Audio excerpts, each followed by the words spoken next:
الحمد لله نحمده ونستعينه ونستغفره ونؤمن به ونتوكل عليه ونعوذ بالله من شرور أنفسنا ومن سيئات أعمالنا من يهده الله فلا مضل له ومن يضلله فلا هادي له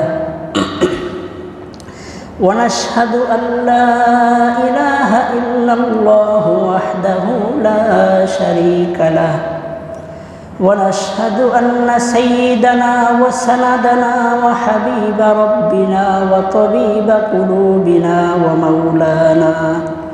ومولانا محمدا عبده ورسوله صلى الله تعالى عليه وعلى آله وأصحابه وبارك وسلم أما بعد فأعوذ بالله من الشيطان الرجيم بسم الله الرحمن الرحيم وعباد الرحمن الذين يمشون على الأرض هونا وإذا خاطبهم الجاهلون قالوا سلاما والذين يبيتون لربهم سجدا وقياما والذين يقولون ربنا اصرف عنا عذاب جهنم إن عذابها كان غراما إنها ساءت مستقرا ومقاما والذين إذا أنفقوا لم يسرفوا ولم يقتروا وكان بين ذلك قواما والذين لا يدعون مع الله إلها آخر ولا يقتلون النفس التي حرم الله إلا بالحق ولا يزنون ومن يفعل ذلك يلقى أثاما بارك الله لنا ولكم في القرآن العظيم ونفعنا وإياكم بالآيات والذكر الحكيم اللهم صل على محمد وعلى آل محمد كما صليت على إبراهيم وعلى آل إبراهيم إنك حميد مجيد اللهم بارك على محمد وعلى آل محمد كما باركت على إبراهيم وعلى آل إبراهيم إنك حميد مجيد محترم हाज़रीन सम्मानित मुसल्लियान किरामगण আমি আপনাদের সামনে পবিত্র কোরআনের সূরা ফুরকান এর শেষের দিক থেকে কয়েকটি আয়াত তেলাওয়াত করেছি। রাসূল করিম সাল্লাল্লাহু আলাইহি ওয়াসাল্লাম তার নাম ছিল মুহাম্মদ। আপনারা সকলেই জানেন যে আমাদের নবীর নাম হইল মুহাম্মদুর রাসূলুল্লাহ, আর তার উপাধি হইল আল্লাহর রসুল বা রসুলুল্লাহ।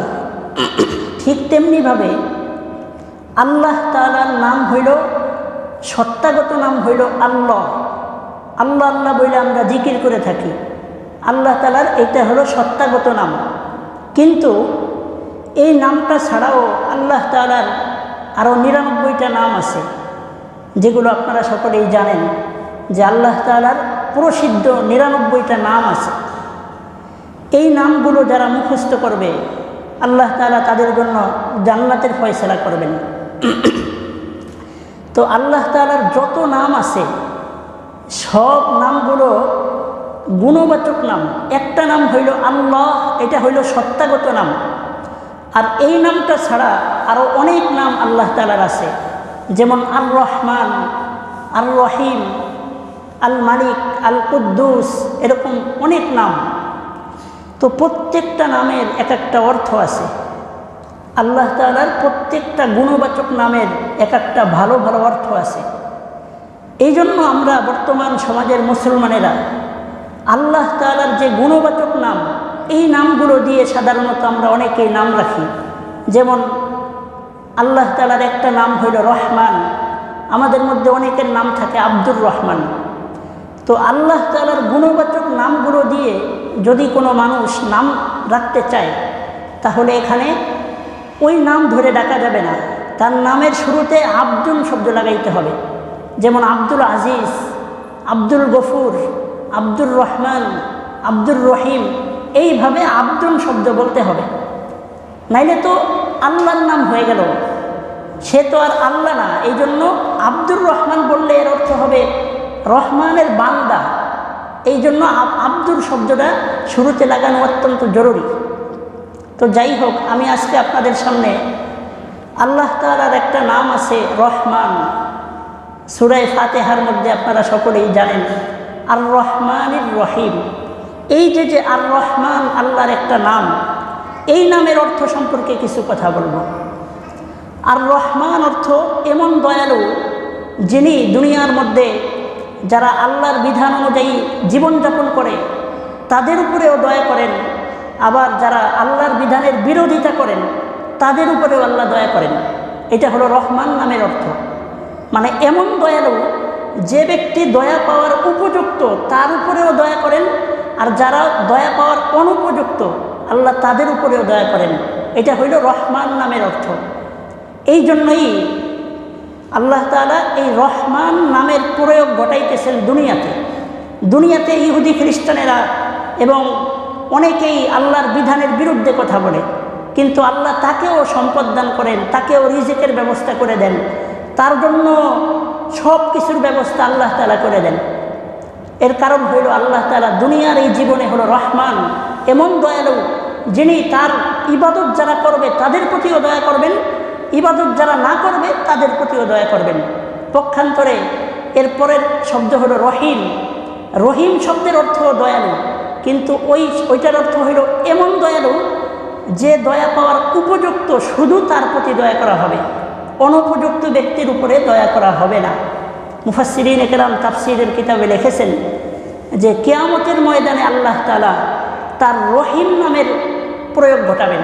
অর্থাৎ রহমান মানে দুনিয়ার জীবনে আল্লাহর বিধান যারা না মানে তাদের প্রতিও তিনি পরিপূর্ণভাবে দয়া করেন, কিন্তু কিয়ামতের ওই দিন যারা আল্লাহর বিধান মানে নাই তাদের প্রতি তিনি দয়া করবেন না। অর্থাৎ তিনি সেদিন রহিম নামের প্রয়োগ ঘটাবেন, রহমান তিনি সেদিন থাকবেন না। রহমান থাকবেন দুনিয়ার জীবনে। এজন্যই আপনারা দেখেন যে অনেক কাফের, অনেক মুশরিক, অনেক হিন্দু এরা মুসলমানদের চাইতে আরও বেশি ধনাঢ্য, বেশি টাকা পয়সার মালিক। কেন আল্লাহ তাদেরকে দান করছেন? কারণ আল্লাহ দুনিয়ার জীবনে হইলে রহমান, আর পরকালীন জীবনে আল্লাহ হবেন রহিম। রহিম মানে এমন দয়ালু যারা আল্লাহর বিধান মানছে শুধু তাদের প্রতি দয়া করবেন।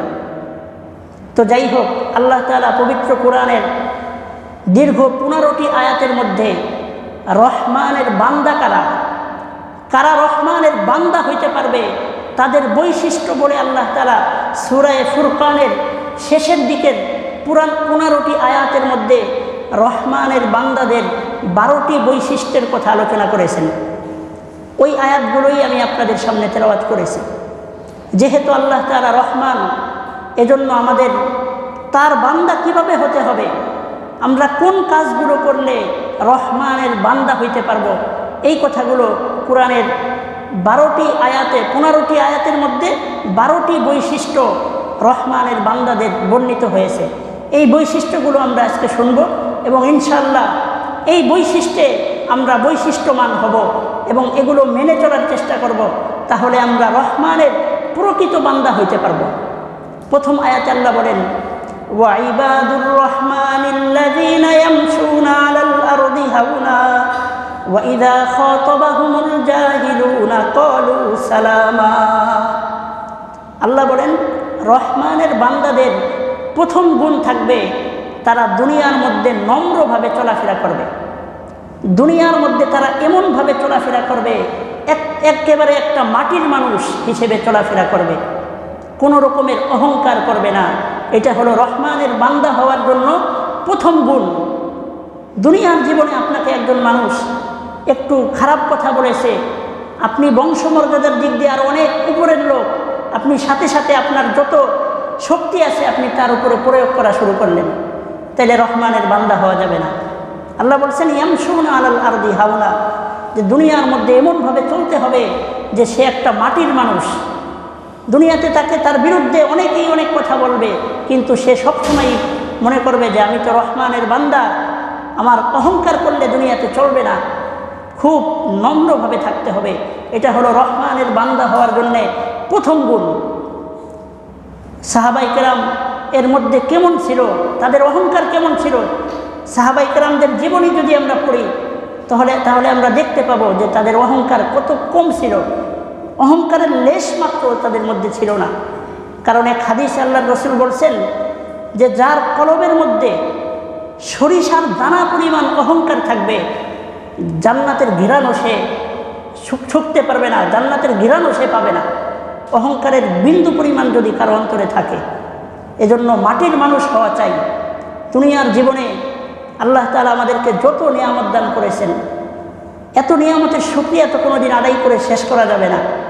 কিন্তু আমরা যদি মুত্তাকি পরহেজগার হতে পারি এবং অহংকার দূর করে নম্রভাবে চলতে পারি, তো আল্লাহ তাআলা আমাদেরকে জাযায়ে খয়র দান করবেন। হযরত আবু বকর সিদ্দিক রাদিয়াল্লাহু আনহু খলিফাতুল মুসলিমিন ছিলেন, মুসলমানদের প্রথম খলিফা ছিলেন হযরত আবু বকর। তার জীবনী দেখেন কেমন ছিল তার চলাফেরা। একদিন রাত্রে হযরত আবু বকর সিদ্দিক রাদিয়াল্লাহু আনহু মদিনার অলিতে গলিতে হাঁটতেছেন, মুখোশ পরা অবস্থায় হাঁটতেছেন। হযরত ওমর রাদিয়াল্লাহু আনহু দেখলেন যে আবু বকর অনেক গভীর রাত্রে মদিনার অলিতে গলিতে হাঁটতেছেন। তখন ওমর রাদিয়াল্লাহু আনহু জিজ্ঞাসা করলেন, হে খলিফাতুল মুসলিমিন, আপনি মুখোশ পরা অবস্থায় রাত্রেবেলায় মদিনার মধ্যে দিয়ে হাঁটতেছেন, কি কারণে? তখন আবু বকর সিদ্দিক রাদিয়াল্লাহু আনহু বললেন যে একজন বৃদ্ধা মহিলা, বিধবা, তার কোনো স্বামী নাই, নিজের ঘরের কাজ করার মতো সামর্থ্য তার নাই। আমি প্রত্যেক দিন গভীর রাত্রে তার বাসায় গিয়ে তার ঘর ঝাড়ু দেই, তাকে রান্না বান্না করে দেই। তাহলে মনে করেন কেমন লোক ছিল তিনি। পুরা খলিফাতুল মুসলিমিন, সারা পৃথিবীর শাসন ক্ষমতা, মুসলমানদের নেতা হওয়া সত্ত্বেও গভীর রাতে বৃদ্ধ মানুষদের খেদমত করার জন্য তিনি যাইতেন। এত নিজেকে ছোট মনে করতেন। আর বর্তমান সমাজের মুসলমানদের কি অবস্থা? একটা সময় এমন ছিল যে যুবক ছেলেরা মুরব্বীদেরকে দেখলে সম্মান করত। আর বর্তমানে যুবকদের বিরুদ্ধে যদি কোনো মুরব্বী কোনো কথা বলে, অধিকাংশ যুবকেরাই তখন তাৎক্ষণিকভাবে মুরব্বীদের সাথে গালাগালি, বিভিন্ন ধরনের কথাবার্তা করে। এটা নবীজির গুণ ছিল না, সাহাবায়ে কেরামদের গুণ এমন ছিল না। এই জন্য আল্লাহ বলেন ওয়াইবাদুর রহমান আল্লাযীনা ইয়ামশুনা আলাল আরদি হাওনা, যে রহমানের বান্দা তারাই হতে পারবে যারা দুনিয়ার জীবনে নম্রভাবে মাটির মানুষ হিসেবে দুনিয়াতে জীবনযাপন করবে, এরাই রহমানের বান্দা হইতে পারবে। তো রহমানের বান্দা হওয়ার 2 নম্বর গুণ হইল ওয়াইযা খাতাবাহুমুল জাহিলুনা ক্বালু সালামা, যখন কোনো মূর্খ লোকেরা রহমানের বান্দাদের সাথে আইসা বিভিন্ন বাকবিতণ্ডা, বিভিন্নভাবে তর্কতর্কি শুরু করে, তখন সে তর্কে লিপ্ত হয় না, তখন সে তাকে সালাম দিয়ে ওখান থেকে কাইটে পড়ে। এটা হলো রহমানের বান্দা হওয়ার 2 নম্বর গুণ। আপনাকে একজন গালি দিছে, আপনি তাকে সালাম দিয়ে ওখান থেকে সরে যান। রসুলের গুণ এমনই ছিল। আল্লাহর রসুলকে কেউ যদি কোনোদিন প্রহার করত, গালি দিত, নবীজি কোনোদিন তার বিরুদ্ধে বদদুয়া করতেন না। সাহাবায়ে কেরাম এমনই ছিলেন, কোনোদিন বদদুয়া করতেন না, শত্রুকেও সালাম দিতেন। এই জন্যই আল্লাহর রসুল বলছেন যে তোমরা যদি সালামের প্রচলন ঘটাইতে পারো, তাহলে তোমরা নিরাপদে জান্নাতে প্রবেশ করতে পারবে। এজন্য যাদের সাথে আমরা কথা বলি না বিভিন্ন রাগের কারণে, তাদেরকে দেখলেও আমরা সালাম দিব। যদি সালাম দিতে পারি তাহলেই আমরা রহমানের বান্দা হইতে পারবো, দয়াময় আল্লাহর প্রকৃত বান্দা আমরা হইতে পারবো। তাহলে রহমানের বান্দা হওয়ার 2 নম্বর গুণ হইল মানুষদেরকে সালাম দেওয়া। কেউ কোনো কথা বললে, খারাপ কথা বললে ওখানে না থাকা, তাকে সালাম দিয়া ওখান থেকে বিদায় নিয়ে চলে যাওয়া। 3 নম্বর গুণ সম্পর্কে আল্লাহ বলেন, ওয়াল্লাযীনা ইয়াবীতুনা লিরাব্বিহিম সুজদাও ওয়া কিয়ামা। রহমানের বান্দা হওয়ার জন্য 3 নম্বর গুণ আল্লাহ তাআলা বলেন যে আমার প্রকৃত বান্দা তারাই হবে যারা রাত্রেবেলায় ফেসবুক চালাবে না, রাত্রেবেলায় মোবাইল চালাবে না, রাত্রেবেলায় আমার নাফরমানির মধ্যে তারা জাগ্রত থাকবে না, বরং পুরা রাত্রটা এমনভাবে কাটাবে সিজদারত অবস্থায় এবং নামাজরত অবস্থায় তারা রাত্রি যাপন করবে। এই আয়াত দ্বারা উদ্দেশ্য হলো তাহাজ্জুদের নামাজ। রহমানের প্রকৃত বান্দা হওয়ার যে 12টি গুণ আমি আপনাদের সামনে আজকে পেশ করতেছি, তার 3 নম্বর গুণ হইল যে তারা রহমানের বান্দা যারা রাত্রি জাগরণ করবে, রাত্রেবেলার একটা অংশে তারা দাঁড়ায়া দাঁড়ায়া রুকু সিজদা করা অবস্থায় আল্লাহর কাছে রুনাজারি করবে, অর্থাৎ তাহাজ্জুদের নামাজ পড়বে। তাহাজ্জুদের নামাজ অত্যন্ত গুরুত্বপূর্ণ। হাদিস শরীফে আল্লাহর রাসূল বলেন যে আল্লাহ তাআলা রাত্রের শেষ অংশে আরশ থেকে প্রথম আসমানে চলে আসেন। আল্লাহ তাআলার রহমতের দৃষ্টি বান্দাদের প্রতি দেওয়ার জন্য আল্লাহ তাআলা নিচে চলে আসেন আর বলতে থাকেন যে দুনিয়ার কোনো মানুষ কি আসো, যা প্রয়োজন তা আমার কাছে চাবে, এমন কি কেউ আসো?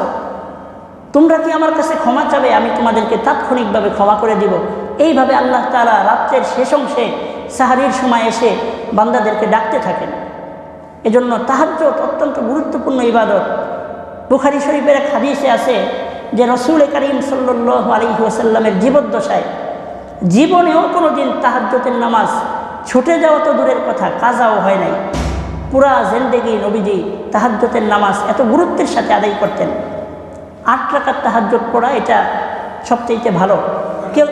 কেউ যদি 8 রাকাত 2 রাকাত করে 8 রাকাত তাহাজ্জুদের নামাজ পড়াটা সবচেয়ে ভালো। আল্লাহর নবী 8 রাকাত পড়তেন। তবে কেউ যদি অত না পারি তাহলে 4 রাকাত পড়তে পারেন, 2 রাকাত করে। তাও যদি না পারেন অন্তত 2 রাকাত পড়তে পারেন। আমরা সেহরির যে সময়টা থাকে, অর্থাৎ আজানের ফজরের আজানের 5 মিনিট আগ পর্যন্ত তাহাজ্জুদের সময় থাকে, ওই সময় আমরা তাহাজ্জুদের নামাজ পড়তে পারি। দুনিয়াতে অনেকে অনেক পেরেশানির মধ্যে আছেন, পেরেশানির জন্য আমরা চেয়ারম্যানের কাছে যাই, এমপি সাহেবের কাছে যাই, মেম্বারের কাছে যাই, কিন্তু কোনোদিন আল্লাহর কাছে হাত উঠাইয়া তাহাজ্জুদের সময় বলি না। বলে দেখেন, ইনশাআল্লাহ আল্লাহ তাআলা আপনাদের প্রয়োজন মিটাইয়া দিবেন। এজন্য আমরা রহমানের প্রকৃত বান্দা যদি হতে চাই তাহলে আজকে থেকেই তাহাজ্জুদের আমল শুরু করব ইনশাআল্লাহ। এরপরের আয়াতে আল্লাহ বলেন, ওয়াল্লাযীনা ইয়াকুলুনা রাব্বানা আসরিফ আন্না আযাব জাহান্নাম ইন্না আযাবাহা কানা গরামা ইন্নাহা সাআত মুস্তাকাররাও ওয়া মুকামা। রহমানের প্রকৃত বান্দা তারাই হতে পারবে, তাদের 4র্থ নম্বর গুণ হইল তারা আল্লাহ তাআলার কাছে জাহান্নাম থেকে মুক্তি চাবে। জাহান্নামের আগুন থেকে আল্লাহ তাআলার কাছে মুক্তি চাবে, আল্লাহ তাআলার কাছে হাত উঠায় দোয়া করবে, আল্লাহ রব্বানা আসরিফ আন্না আযাব জাহান্নাম, হে আল্লাহ আপনি আমাদেরকে জাহান্নামের আগুন থেকে মুক্তি দান করেন।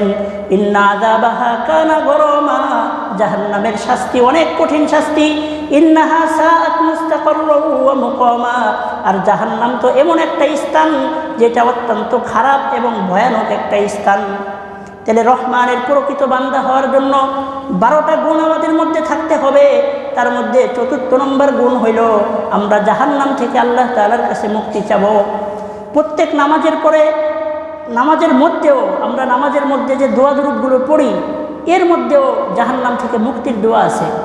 আমরা শেষে দোয়ায়ে মাসুরা পড়ি, আল্লাহুম্মা ইন্নী যালামতু নাফসি যুলমান কাসীরা, হে আল্লাহ আমরা অনেক জুলুম করে ফেলাইছি, ওয়ালা ইয়াগফিরুয যুনুবা ইল্লা আনতা ফাগফিরলি মাগফিরাতাম মিন ইনদিকা, আমাদের এই জুলুম, আমাদের এই গুনাহ ক্ষমা করার মতো আর কেউ নাই একমাত্র আপনি ছাড়া। ফাগফিরলি ইন্নাকা আনতাল গফুরুর রহিম, সুতরাং আপনি আমাদেরকে ক্ষমা করে দেন, কারণ আপনি অত্যন্ত দয়াশীল এবং ক্ষমাশীল। তাহলে নামাজের মধ্যে, প্রত্যেক নামাজে আমরা যারা নামাজ পড়ি, এই যে দোয়ায়ে মাসুরার মধ্যেও আল্লাহর কাছে ক্ষমা চাওয়া হয়, জাহান্নাম থেকে মুক্তি চাওয়া হচ্ছে।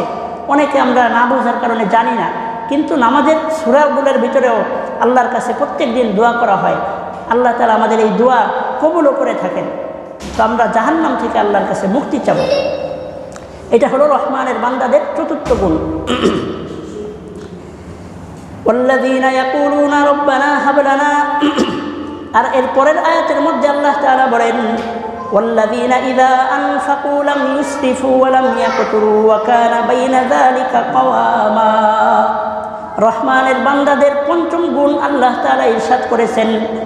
রহমানের প্রকৃত বান্দাদের জন্য 5 নম্বর গুণ হইল তারা যখন দান করবে, দান করার ক্ষেত্রে একটা কথা স্মরণ রাখবে, দান করার ক্ষেত্রে অপচয় করবে না এবং কার্পণ্যতাও করবে না। মানুষদেরকে যখন দান করবে, দান করার ক্ষেত্রে তারা খেয়াল রাখবে যে আমার এই টাকাটা কি হালাল পদ্ধতিতে ব্যয় হচ্ছে নাকি কোনো হারাম কাজের জন্য ব্যয় হচ্ছে, এই বিষয়টা সবসময় খেয়াল রাখবে। আল্লাহ তাআলা বলেন যে তোমার টাকাটা যে তুমি দান করলা, এই টাকাটা কি কোনো হালাল কাজে ব্যয় হচ্ছে নাকি কোনো হারাম কাজে ব্যয় হচ্ছে, এটা দেখে তোমাকে দান করতে হবে। না হলে কিয়ামতের দিন তোমার টাকা তুমি কোন পথে দান করেছিলা এটার হিসাব নিকাশ আল্লাহর কাছে দিতে হবে। আল্লাহ বলেন যে তোমরা দান করার সময় 2টা জিনিস খেয়াল রাখবা। একটা হইল যেন তোমার পক্ষ থেকে কোনো কার্পণ্যতা, কোনো বখিল কৃপণতা না হয়ে যায়, আর আরেকটা হলো অপচয় যেন না হয়। তুমি একটা যাত্রা হবে, গানের মজমা হবে, ওখানে তুমি 5 লক্ষ টাকা দান করে দিলা, এটা তো ইসলামের বিরুদ্ধে খরচ হবে। তারা সবাই মিলে যত গুনাহ কামাবে ওর গুনার একটা অংশ তোমার আমলনামায় লিখে দেওয়া হবে। এই কথাটাই আল্লাহ বলছেন যে দান করার ক্ষেত্রে খেয়াল করে দান করা, যে কোথায় দান করলে আমার টাকাটা আল্লাহর রাস্তায় খরচ হবে।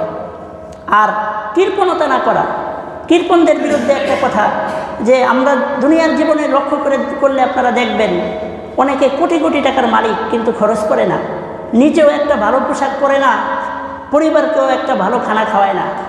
এদের টাকা কি হয়, এরা যখন বার্ধক্য বয়সে পৌঁছে যায় তখন ওই যে যৌবনকালে ভালো ভালাই খায় নাই, এজন্য তারা সবসময় অসুস্থ, রোগা হয়ে যায়। রোগা ভালো ভালাই না খায় ওই টাকাগুলো রাইখে দিছে, ওই টাকা পরে চিকিৎসা করাইতে শেষ হয়। এজন্য আল্লাহ বলছেন যে আপনারা আপনাদের টাকাগুলোকে তোমরা যে ব্যয় করবা, এগুলো আল্লাহ যাকে যেই পরিমাণ দান করছে এগুলো খরচ করতে হবে। খরচ করলে এটা কোনো অপচয় হবে না। পরিবারের পিছনে খরচ করা, আল্লাহর দ্বীনের রাস্তায় খরচ করা, মসজিদ মাদ্রাসার পিছনে খরচ করা, নিজের জন্য খরচ করা, প্রত্যেকের যতটুকু সামর্থ্য আছে সামর্থ্য অনুযায়ী খরচ করতে হবে। কৃপণতা করতে নিষেধ করা হয়েছে। এক হাদিসে আল্লাহর রাসূল বলছেন যে কৃপণরা জান্নাতে প্রবেশ করবে না। এজন্য আমরা টাকা পয়সা যা কিছু আছে, মাল সম্পদ দান করার ক্ষেত্রে দেখতে হবে যেন অপচয় না হয় এবং কৃপণতা না হয়। এটা হলো রহমানের প্রকৃত বান্দাদের 5ম গুণ, 5 নম্বর গুণ। আর 6 নম্বর গুণ কি? ওয়াল্লাযীনা লা ইয়াদউনা মা'আল্লাহি ইলাহান আখার ওয়া লা ইয়াকতুলুনান নাফসাল্লাতী হারামাল্লাহু ইল্লা বিল হক ওয়া লা ইয়াজনুন। এই আয়াতের মধ্যে আল্লাহ 3টা গুণের কথা বলছেন, 6 নম্বর, 7 নম্বর এবং 8 নম্বর গুণ। দয়াময় আল্লাহর প্রকৃত বান্দা হওয়ার জন্য যে 12টি গুণ আমি আপনাদের সামনে বলতেছি, তার মধ্য থেকে 6, 7, 8 এই 3টা গুণ এই আয়াতের মধ্যে বলছেন। 1 নম্বর গুণ হলো লা ইয়াদউনা মা'আল্লাহি ইলাহান আখার, যে দুনিয়াতে তারা একমাত্র আমি আল্লাহর ইবাদত করবে, আল্লাহর সাথে সাথে অন্য কোনো উপাস্যকে ডাকা যাবে না। মুফাসসিরিন একরাম তাফসীরের কিতাবে আয়াতের ব্যাখ্যায় বহু কথা লিখেছেন, এখানে বহু উদাহরণ পেশ করেছেন। মক্কার কাফেররা আল্লাহর রাসূলকে বলছিল যে হে মুহাম্মদ, তুমি আমাদের বিরুদ্ধে নতুন ক্ষুধার দাওয়াত দিতেছ, এর চাইতে সবচাইতে ভালো হয় 12 মাসের 6 মাস আমরা তোমাদের আল্লাহর ইবাদত করব, আর 6 মাস তোমরা সবাই মিলে আমাদের মূর্তির ইবাদত করবে। এটা মক্কার কাফেররা আল্লাহর নবীকে একটা প্রস্তাব দিছিল।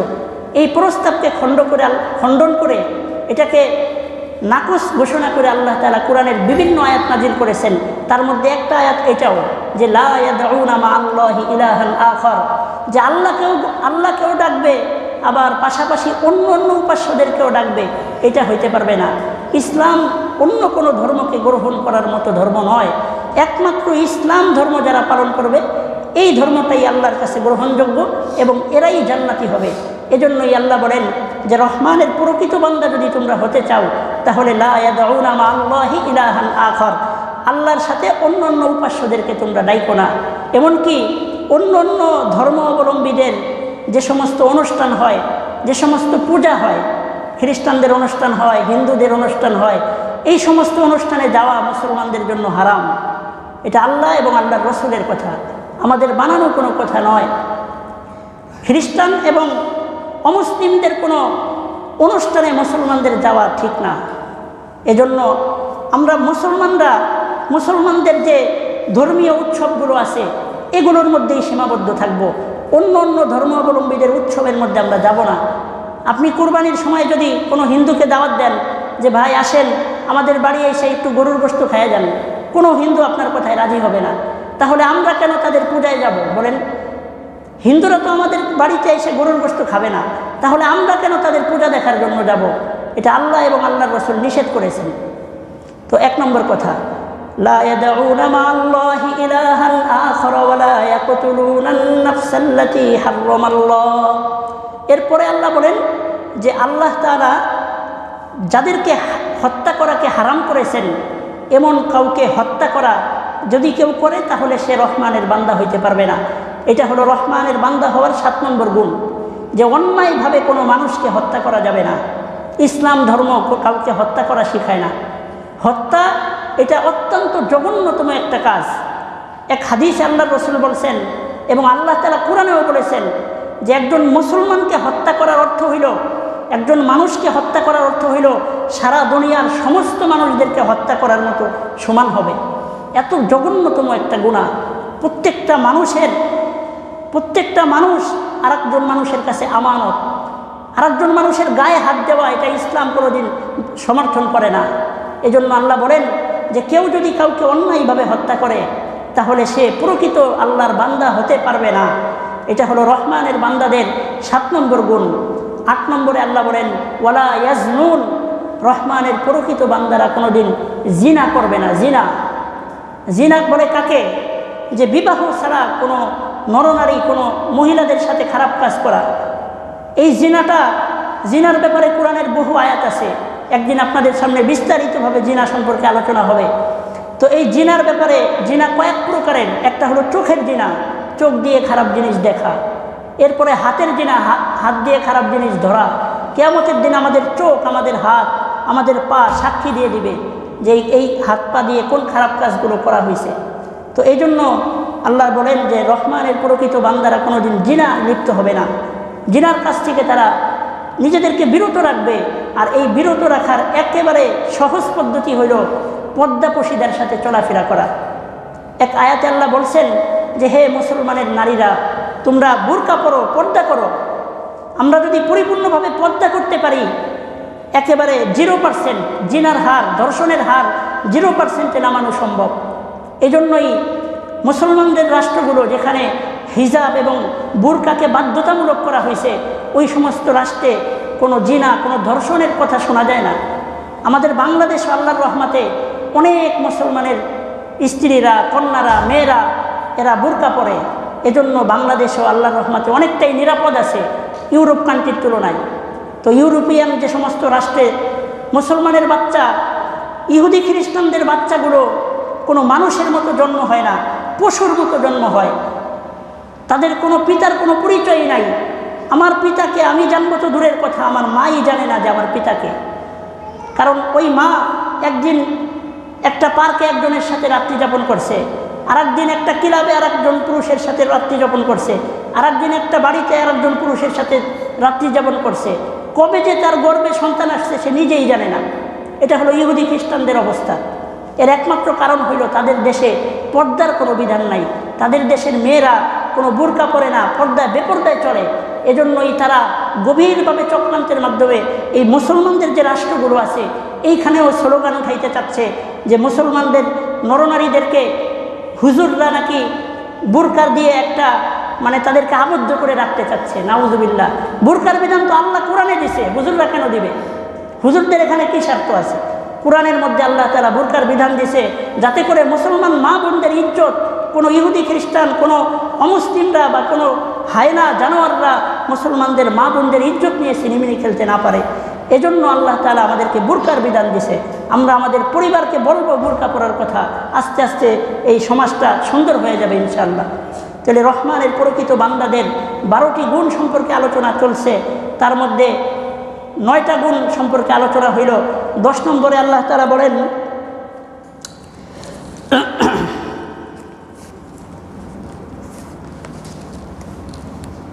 والذين لا يشهدون الزور وإذا مروا باللغو مروا كراما। 10 নম্বরে আল্লাহ তাআলা বলেন যে তারা মিথ্যা সাক্ষী দিবে না। মিথ্যা সাক্ষী, এই যে যত কাজী যত আদালত আছে সব জায়গায় খালি মিথ্যা আর মিথ্যা। এই মিথ্যা সাক্ষীর কারণে কত মানুষ কত কষ্টের মধ্যে আছে। মিথ্যা সাক্ষীর কারণে একজন নির্দোষ মানুষ সে যাবজ্জীবন জেলের ভিতরে আছে, একজন বিভিন্ন চক্রান্তের শিকার হচ্ছে এইভাবে মিথ্যা সাক্ষীর কারণে। তো আল্লাহ তাআলা এই কারণে কোরআনে বলছেন যে ওয়ালা ইয়াশহাদুনা যুর, মুসলমানরা কোনোদিন মিথ্যা সাক্ষী দিতে পারে না। আর কেউ যদি মিথ্যা সাক্ষী দেয় তাহলে সে আর আল্লাহর বান্দাদের অন্তর্ভুক্ত থাকতে পারবে না। কারণ আল্লাহ তাআলা 12টা গুণ এখানে বলছেন, এই 12টা গুণের মধ্যে একটা হইল মিথ্যা সাক্ষী। মিথ্যা সাক্ষী যারা দিবে তারা আল্লাহর বান্দা না, তারা আল্লাহর বান্দা থেকে আলাদা হয়ে যাবে।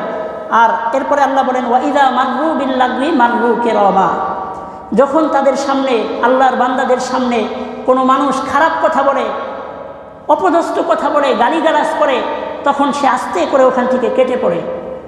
তার কোনো কথার জবাব না দিয়ে, গালির বদলায় গালি না দিয়ে আস্তে করে সেখান থেকে চলে যায়, তাহলে ওই বিষয়টা ওখানেই ডিসমিস হয়ে যায়। এজন্য আল্লাহ বলেন যে রহমানের প্রকৃত বান্দারা কোথাও কোনো ঝামেলা দেখলে আস্তে করে সেখান থেকে সরে যাবে, ওখানে দাঁড়ায় তারা ঝামেলার মধ্যে লিপ্ত হবে না। এরপরে আল্লাহ তাআলা বলেন ওয়াল্লাযীনা ইযা যুক্কিরু বিআয়াতি রাব্বিহিম লাম ইয়াখিরু আলাইহা সুম্মা ওয়া উমিয়ানা। 11 নম্বর গুণ হলো যে যখন তাদের রবের আয়াত তাদের সামনে বলা হয়, এই যে আমি আপনাদের সামনে যে আল্লাহর কোরআন থেকে বিভিন্ন কথা বলতেছি, এই যে এটাই আল্লাহ বলছেন যে যখন তাদের রবের পক্ষ থেকে কোনো বাণী তাদের সামনে পেশ করা হয় তখন তারা অন্ধর মতো বধিরের মতো চোখ কান বন্ধ রাখে না, বরং তারা আমল করার নিয়তে কথাগুলো শুনতে থাকে। এটা হলো রহমানের প্রকৃত বান্দাদের 11 নম্বর গুণ। আর 12 নম্বরে আল্লাহ তাআলা বলেন ওয়াল্লাযীনা ইয়াকুলুনা রব্বানা হাব লানা মিন আজওয়াজিনা ওয়া যুররিয়াতিনা কুররাতা আ'য়ুনিন ওয়াজআলনা লিল মুত্তাকিনা ইমামা। এই আয়াতের মধ্যে আল্লাহ তাআলা আমরা এখনও যারা বিবাহ করি নাই তাদের জন্য আল্লাহ তাআলা বলেছেন একটা দোয়া, অবিবাহিতদেরকে আল্লাহ শিখাইছেন। যারা বিবাহ করেছেন তারাও এই দোয়াটা পড়তে পারবেন। এই দোয়াটাই আল্লাহ তাআলা 12 নম্বরে বলেন ইয়াকুলুনা রব্বানা হাব লানা মিন আজওয়াজিনা, যে এইভাবে বলতে হবে আল্লাহর কাছে যে রব্বানা হাব লানা মিন আজওয়াজিনা, যে হে আল্লাহ আপনি আমাদেরকে এমন স্ত্রী দান করেন, ওয়া যুররিয়াতিনা, এবং ওই স্ত্রীর গর্ভে এমন সন্তান দান করেন, কুররাতা আ'য়ুনিন ওয়াজআলনা লিল মুত্তাকিনা ইমামা, যেই স্ত্রী আর যেই সন্তান আমাদের চক্ষু শীতল করে দেয়, অর্থাৎ জীবনে কোনোদিন স্বামীর অবাধ্য হয় না। আর এমন সন্তান দান করেন এই স্ত্রীর গর্ভে যেই সন্তানের দিকে তাকাইলে চক্ষু শীতল হয়, অর্থাৎ পিতামাতার বাধ্য সন্তান। এই দোয়া আল্লাহ তাআলা আমাদেরকে করতে বলেছেন। তাহলে এই 12টা গুণ আল্লাহ তাআলা সূরা ফুরকানের শেষের 15টি আয়াতের মধ্যে প্রকৃত রহমানের বান্দাদের 12টা গুণ সম্পর্কে বলেছেন। এই 12টা গুণ একেবারে শেষে একবারে একটু বলে দেই যাতে আপনারা মনে রাখতে পারেন।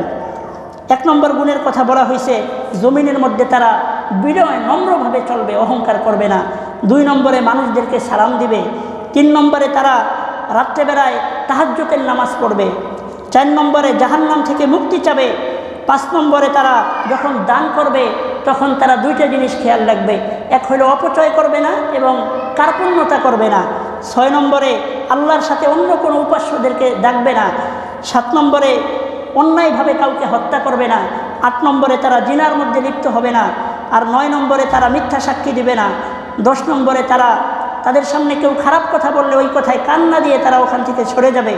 11 নম্বরে আল্লাহ বলেন কোরআনের কোনো আয়াত সম্পর্কে বা ইসলামের কোনো বাণী যদি কেউ তাদেরকে শোনাইতে থাকে তাহলে তারা চুপ করে ওটা শুনতে থাকবে আমলের নিয়তে। আর 12 নম্বরে আল্লাহ তাআলা বলেন যে এই দোয়া আমার কাছে করবে, রব্বানা হাব লানা মিন আজওয়াজিনা ওয়া যুররিয়াতিনা কুররাতা আ'য়ুন ওয়াজআলনা লিল মুত্তাকিনা ইমামা, যে হে আল্লাহ আপনি আমাদেরকে এমন স্ত্রী এবং সন্তান দান করেন যাদের দিকে তাকাইলে আমাদের চক্ষু শীতল হয়ে যায়। আল্লাহ আমাদেরকে রহমানের বান্দা হওয়ার জন্য যে 12টি গুণ থাকা দরকার এই সমস্ত গুণে গুণান্বিত হওয়ার তৌফিক দান করেন। আমিন। ওয়া আখিরু দাওয়ানা আলহামদুলিল্লাহি রাব্বিল আলামিন।